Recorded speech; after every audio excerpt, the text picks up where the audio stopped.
तुम्हालाही weight loss करायचंय का आणि तेही मस्त असं चमचमीत खाऊन, तर ही रेसिपी खास तुमच्यासाठी. हाय प्रोटीन ब्लॅक चना कबाब बनवायला अगदी सोपी आणि खायला म्हणाल तर एकच नंबर. सर्वात आधी ना आपण एक वाटण करून घेऊ.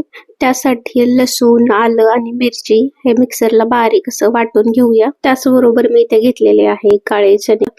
4-5 शिट्ट्या देऊन हे छान असे शिजवून घेतलेत.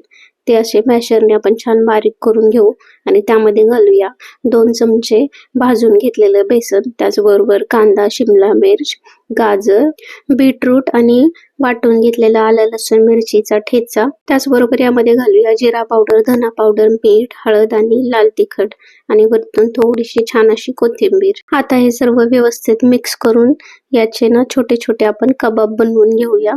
कबाब बनवून झाले की ते तव्यावरती किंवा कढईवरती थोडंसं तेल लावून ना दोन्ही साईडला छान असे खरपूस असे भाजून घ्यायचे. तर आपले कबाब हे तयार झालेले आहेत. त्याचबरोबर आपण एक चटणी बनवूया. त्यासाठी घेऊया लसूण, आलं, मिरची, थोडंसं पनीर, जिरं, कोथिंबीर आणि चवीपुरते मीठ आणि त्याचबरोबर घालूया 2 चमचे दही. आता हे मिक्सरला छान असे बारीक वाटून याची चटणी बनवूया. आपले कबाब आणि चटणी तयार आहे.